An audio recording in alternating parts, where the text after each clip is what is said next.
What's up, guys? On today's video, we got a coilover job, but a special one. This is Brandon's WRX, and that's Angelo. Say hi, Angelo. What? I'm over here. What's up? Turn 14 sent us this Blox Racing Plus Series Coilover kit. It's a brand new kit from Blox Racing, and they're going in his WRX. We're going to be doing a full review on what exactly you get inside the box, how to install them, and showing you guys a brand new coilover series by Blox Racing, which we're super stoked to see. So let's get this box opened up and see what we got inside. All right, guys, first off, obviously be careful when you're opening these boxes. Get yourself a good blade and cut it up carefully. You never know what's inside. With you, it's under here. Let's check this out. Oh, all right. Any box, when you open it up and it starts with a sticker, you know it's gonna be something good. Blox, we appreciate this a lot. Ooh, these are pretty. These are the fronts. Let's get these all out real quick and we'll go through everything. Check out what we got. Oh, I like this finish. That's very nice. Different. Wow. This whole color scheme is nice. The finish on them. Ooh. Spanner wrenches. So obviously we have full front and rear coilovers. And when I mean full, there's a lot of new coilovers nowadays. You get them, they don't even come with top hats. These come with beautiful top hats on a pillow ball mount and camber adjustment. And not only that, 32-way adjustable. So you have full ride height capability with adjustability on the side, the dampening, soften, or harden your ride. Camber adjustments, which is huge. Beautiful top hats. The finish on these is awesome. Same thing in the rear. Obviously no camber adjustment in the rear because you don't need that in the rear. These are beautiful. I love them. I'm really excited to put these things in. So what we're gonna do next is we're gonna get Brandon's car up in the air, get all four wheels off, get everything prepped out, get all the tools lined out that we need, and show you guys exactly how to install these bad boys. For the fronts, most coilovers come without anything adjusted, being height and your preload. So first thing we're gonna do is adjust the preload so we don't have to do that inside the car. After we get it back on the ground, that's when we can adjust the height, get exactly where we want it for the customer, being Brandon. To do the preload, we are gonna break this bottom collar loose, separate from this one, and tighten this preload until I cannot tighten this anymore by hand. All right, quick break loose, super simple. Oh, these are nice rings. Ooh, smooth. We're gonna be turning this spring and this exact lock collar up clockwise in order for it to go up and put a little bit more pressure on it like so.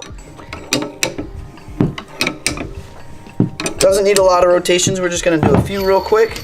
Butt this back up against it. And now, as you can see how it's very hard for me to spin the preload? That's good. That's tight. We're gonna make that set and do the exact same thing to this. Measure our distances, make sure everything's even, and then we can install them. So these preloads weren't actually that bad. I adjusted them a little bit and made sure everything was dead even. On this, it's 2 3/4 gap on this exact coilover. It's gonna be different on every single setup, but as we work front to rear on our fronts, we always make sure we work on both coilovers at the same exact time. Doesn't mean you have to install them at the same time. Just make sure that things are even. You wanna install this one and make sure that the exact same height is going to the other one, because when you go to lower or raise it, corresponding sides need to be identical. So right here, they're set so far. Now we can move on to actually installing them. So obviously, to put the new coilovers in, we gotta get the old ones out. This car still has the factory struts in it. Gotta get the car up in the air and take the old ones out.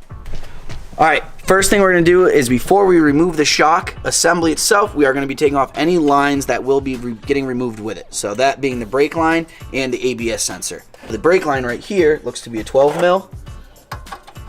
It is. We're gonna take that one off first. All right, now that we have the brake line off, we have the ABS line, and that's our final line to get off. Jim, this is gonna be a very slow process. This top bolt does get in the way, but we have to remove this bolt anyways, so we may as well just make our life a little bit easier. Take this top bolt out first, and then we can get to the 10 mil behind it. So we're gonna be using a 19 mil on this one to remove the top bolt, get the back one out, get the bottom bolt out, and we'll move on from there. So when you do take it out, it will spin awkwardly. Put the nut back on the back side of it, just like this. So you have a flat surface all the way down right there. And if you tap that with a hammer, you won't mess up any of the threads. That way you can tap it out a little bit, throw the gun back on the left side of the 19, pull it right out, and you can move on to the next bolt. Next up is our last bolt. It's the 19 on the bottom of the knuckle.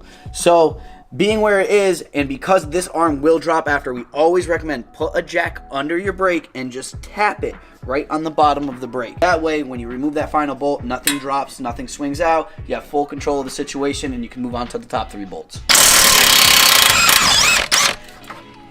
Just like that. This bolt should slide right out, as it does. And now that all the bolts are removed, I should be able to push this forward a little bit and pull this back, as so. And we have it completely separated just like that. Now I can move on to the top 3 bolts. For this next part, you're gonna need a 13mm socket, and you can either use a 1/2" impact or a 1/2" wrench, whatever you prefer. We use impact. I'm also using Brandon to hold the shock. Now that there's no nuts or bolts on the bottom holding the suspension in, all we have is these top 3 that are actually holding the whole entire unit in place. So when I drop these 3 bolts out, Brandon's gonna be holding on to the suspension. Once I get him out, he can pull the whole entire unit out, and the whole new unit goes right back in.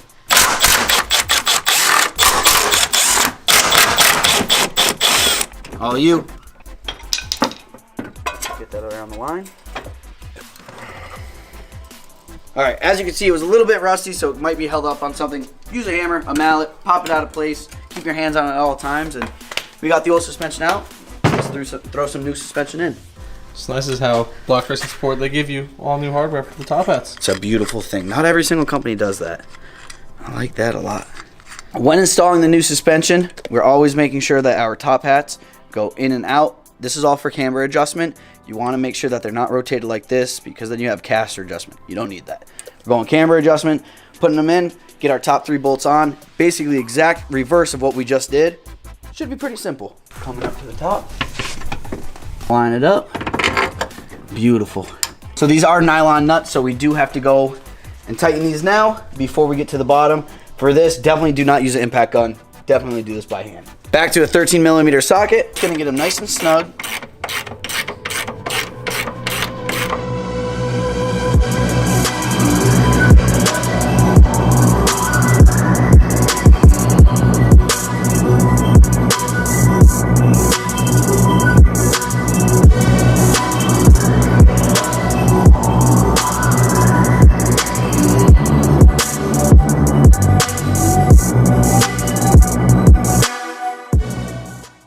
As we got the strut out of the WRX on the passenger side, we are going to be comparing it to passenger side brand new coilover from Blox Racing. They have the same exact notches on the passenger side, and this one is going to be for the driver's side, so you don't get them mistaken.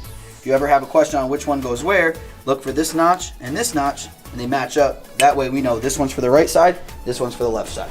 Now we're reinstalling everything. Now that we have the coilover in the car, we're going to be relining up everything here, keeping the jack under the brake here. We jack this up and line up exactly where we need to install everything. Watching my holes line up just like that, and not forgetting that the camber bolt adjustment is going to be on the one on top. Get that partially in, line up my bottom. Just so you guys know, when it comes to the top camber bolt, they're not the most fun to put back in. So as you can see, this is the top camber bolt for the driver's side, excuse me. When it goes in, it is very tight.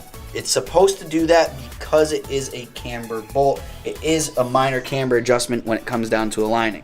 So sometimes you got to use a little bit of force when you're under the car and installing it. So I take the nut, put it on the back side. You can put an impact on it and send it right through if need be. Sometimes you can tap on the back side of the bolt as well to send it on through, but it is what it is on these cars. Let's move on. Let's get that bottom bolt in now. Now that we got that camber bolt in on the top, I can actually remove my jack so I can swivel the bottom and get that lined up exactly where we need it. Slide that bottom bolt right on in. Get the nut on the back side, just like that. And now we're free to tighten up these 2 bolts. As you guys do know, we have the brake line and the ABS line to still install. We obviously took out bolts on the stock suspension. Sadly, these bolts do not work with the new aftermarket suspension. This is more common than you may think. So what we do is either find brand new bolts, or if you don't have any, just use zip ties. It's okay. It's still safe to do it. Make sure they're in there tight. Even double up on them. Not going to be the end of the world. We're going to slap the wheel back on, get it on the ground after we finish up the rear, check our ride height, and then adjust from there. We're just checking what bolt size we need right now. Looking like a 14 for the end link, 17 for the bottom of the shock, and another 17 for where the hub matches the bottom A-arm. Now we're on the rears. We're checking the preload. Grab everything, try to turn. Everything's tight. Same thing with this. So now all we have to do is tighten up the bottom collar right here. We're good to install them.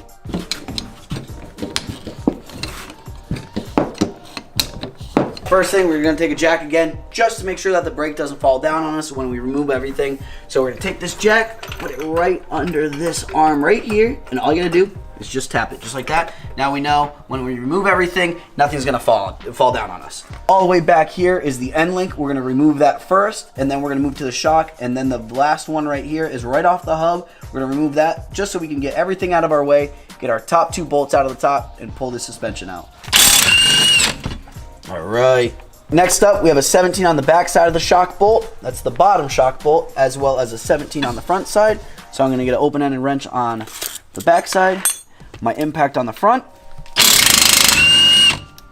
just like that. We got the 17 on it with an extension. I'm just gonna blip it out, just like that. Knock itself out, just enough. Pull on it, a little bit of force. So pulling on that bolt, ends up getting that last bolt out. Got one more to get the hub off. We can drop the suspension. Get the nut off first, and then work on getting this bolt out. Took off some of the side piecing right here to be able to access these back top mount bolts. There's only 2. The easiest one is right here. Gonna be a little bit of a process to get that back one out there, but pretty self-explanatory overall. Should be pretty easy. But yeah, gonna get the rear coilovers in and get the wheels on and drop it on the ground.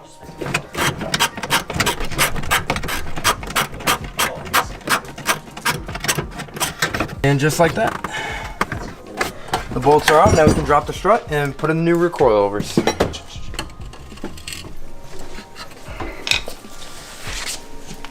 Out with the old and in with the new. Let's go. Alrighty, so now we got the new coilovers ready to go in. We did a little bit of an upgrade. They were 14mm originally, but now we're upgraded to the new hardware, which is a 15mm. So Angelo is gonna slide those up through here. I'll get the new hardware on, get it all tightened down, and we'll be ready to go. All right, hold that there, Angelo. Yep. Now we're gonna be putting them in reverse now, being the first bolt. I can't talk. And now we're about to put everything back in the reverse order that we took everything off. Unlike this man, he couldn't do that. So we're back here. One of the only things you have to do at the same time on the other side is remove both your end links. Because we're now installing a shorter coilover, it makes it very difficult to force that end link up. So we're gonna remove it on the other side. That way we're not fighting ourselves. And once both sides are installed, lastly we'll install that end link. We can put this thing on the ground and see what it looks like. Everything you just saw on the front and the rear for the coilovers, you guys want to repeat on the other side. We did the passenger side first. Doesn't matter if you do passenger or driver side first. We did the passenger side first. Just repeat everything on the opposite side. And that's pretty much it. We'll catch you back when everything's all said and done. All right, guys. So now we are in Brandon's WRX. So go for a spin, see how they feel. Oh yeah, I can feel a huge difference already. Really? Yeah. Oddly enough, it feels like factory suspension. Just by having that lowering effect, to where like I still feel comfortable like driving this and not having to worry about like, you know, just bouncing all around and having all that roughness. But it honestly genuinely feels pretty good. We're probably driving on one of the worst roads in our area. We're down, if you guys know Western Massachusetts or West Springfield, we're going down Riverdale Street, and this street sucks. Watch. It gets worse over there.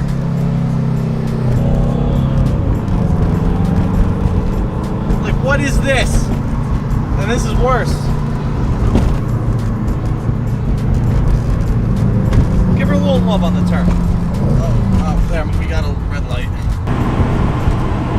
You know, obviously since they are brand new, we do have to let them settle, so. Yep. I'm probably gonna feel a difference between now and a couple days from now. But as of right now, for just being freshly in the car, I have zero complaints. There's like no body roll. Oh, I like it.